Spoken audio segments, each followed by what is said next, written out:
I've stayed in quite a few luxurious hotels in my day. In fact, it's one of the things I love most about my career, jetting off to foreign cities and arriving in a hotel lined with gold, butlers, and opulent pools. It's the feeling of grandeur when you walk into the hotel that impacts you the most. The smallest details are given attention. Every need or desire you have is taken care of. I thought I had experienced the best of the best for quite some time now. I had relaxed in a spa hotel in Switzerland and France.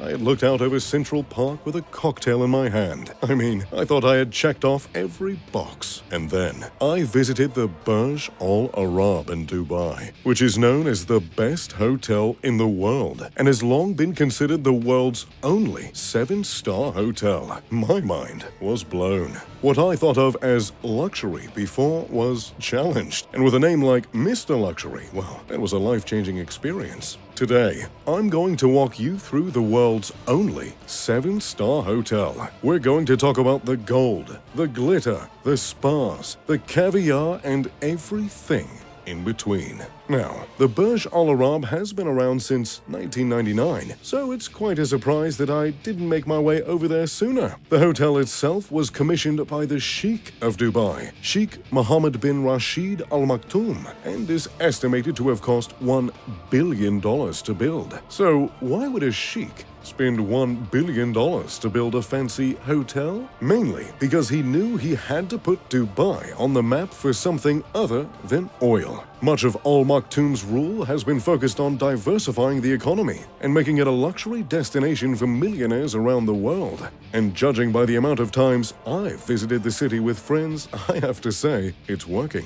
Construction began on the monster of a building in 1994. The name translates directly to the Arabian Tower, and that's quite a literal name. The hotel towers 920 feet above the city. An artificial island was built specifically for the hotel to give it the appearance of a ship sail rising from the water. To keep this complicated piece of architecture in place, there are 250 concrete columns underneath the building and the island, which go 148 feet under the sea. In other words, you've got nothing to worry about staying there. There are 2 ways to access the island and arrive for your luxurious vacation. You can either take the complimentary Rolls-Royce from the airport, which is what I opted for, or you can take your private helicopter to the helipad that is on the top floor of the hotel for a more ostentatious and exclusive entrance. Either way, you'll be arriving in paradise. The lobby of the hotel is quite a sight upon your entrance.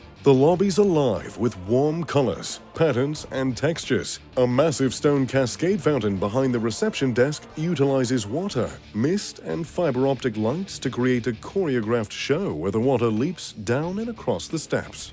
There are gold columns, gold features, and gold furniture, and that's something you'll have to get used to.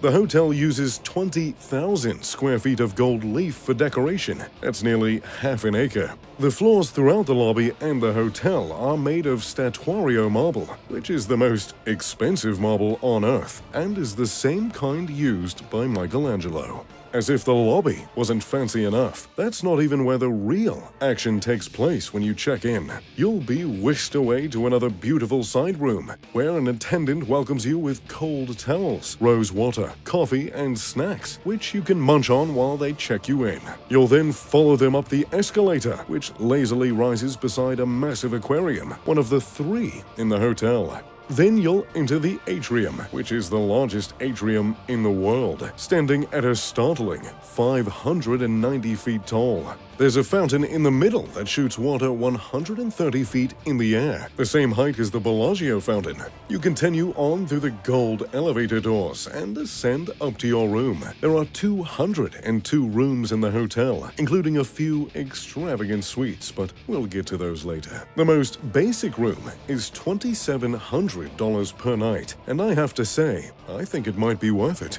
Upon entering, the floor's butler will help you settle in. That's right, each of the floors have their own butler. Reportedly, there is a 6-to-1 employee-to-guest ratio at the hotel, and I believe it. The butlers are known to be able to help you with absolutely anything you need, and that begins the moment you step in the room. The butler brings you fresh fruit, unpacks and hangs your clothes, and gives you a full tour of the suite. And that tour takes quite a long time. Even the least expensive room at this hotel is a 2-story suite. The first floor includes the dining area, living room, and an extensive minibar, stocked with all the drinks your heart desires. The dining room table has a display of fine chocolates, including some fresh-made macaroons. Everything in the suite is remote controlled, from the blinds to the television compartment, to the lights, to the temperature control system. To get up to the bedroom and bathroom, you'll take a marble staircase lined with fresh rose petals. And my, the bedroom is massive. The mattress costs $15,000, and it certainly feels like it does. I haven't slept the same since my visit, and every bed just pales in comparison. The pillows and blankets are crafted from eider down feathers. The feathers are hand-harvested from the nests of female eiders. They're extremely hard to come by, so hard, in fact, that more Lamborghinis are made per year than duvets made with eider down feathers. They're birds that are native to the subarctic, so you know your blankets are going to keep you warm all night long. In addition, there's a pillow menu of over 17 pillows, so you can choose just the right size, shape, and thickness. Of course, there are other things you could do in the bedroom. There is a sitting room attached to the bedroom with lavish couches, and there's a mirror directly above the bed for, well, no reason in particular. The bathroom has a rain shower with 4 different shower heads, a jacuzzi bathtub, and gold columns. We all love hotel shampoos and soaps, but Burj Al Arab takes that to the next level. Each room comes with a Hermes toiletry bag, which includes his and her perfumes. And that, my friends, is just the most basic room. The most extravagant room will cost you a bit more, $19,000 per night, to be exact. The suite is 2 bedrooms and dripping in gold, marble, and color.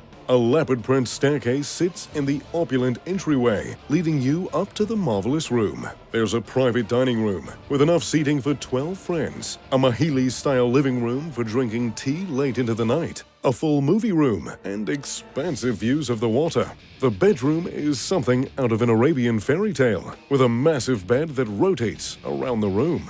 Of course, the furniture isn't the only wonderful thing about the most expensive suite. The room comes with a 24-karat gold iPad for you to use during your stay, a private elevator to access all the floors, and your own butler who is available 24/7. If you don't feel like room service during your stay, no worries. There are 9 different restaurants to choose from. 3 of the restaurants offer buffet-style food, but that doesn't mean it comes cheap. For example, Chun Sui, an Asian fusion restaurant, has dining that starts at $142 per person.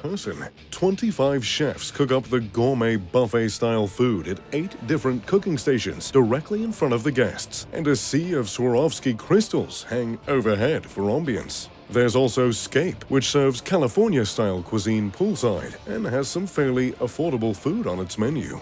All the restaurants are 5-star, but there is one that rises above the rest. Al Mahara is the flagship restaurant of the Burj Al Arab. It serves incredible local seafood made by Nathan Outlaw, a Michelin chef. Nearly every dish is topped with truffles or caviar, and even the complimentary bread comes with beautifully crafted smoked salmon butter.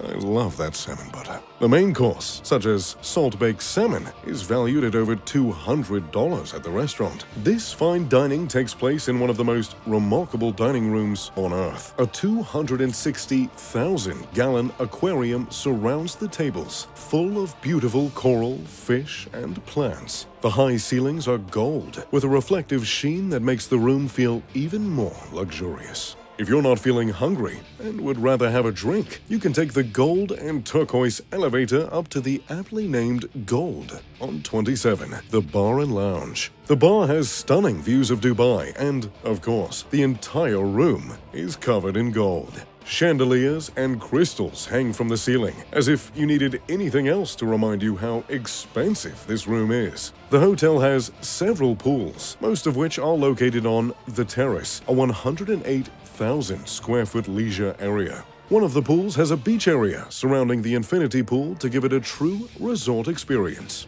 The pool blends into the ocean and the horizon beyond, providing a truly breathtaking experience. In addition, there are 24 cabanas and 8 royal cabanas fit for a king. The royal cabanas have air conditioning, a full bar, and restaurant menu, butler service, of course, and fresh fruit. I've always been a fan of honeydew. And if you'd rather take a dip inside, however, the spa is the perfect option for you. Talisi Gym and Spa, located on the 18th floor, has separate areas for men and women. There's a sauna with glass windows that overlook the ocean, a massage room, an ice-cold plunge pool, and steam room. The infinity pool has blue and green mosaic tile to reflect the relaxing atmosphere. The pool can also be reserved for a romantic moonlight swim, which promises the full pool to yourself and your partner, with rose petals in the water and champagne and strawberries on the side. Sounds like a Bruno Mars song. There are endless things to do, see, and eat at the Burj Al Arab, and I have to say, I definitely think it's a 7-star experience. What do you think? Is the hotel worth it? What changes would you make to make it better? Let me know in the comment section down below. If you enjoyed the video, make sure to leave a like and subscribe. As always, I'm Mr. Luxury. Pip pip to doodly doo.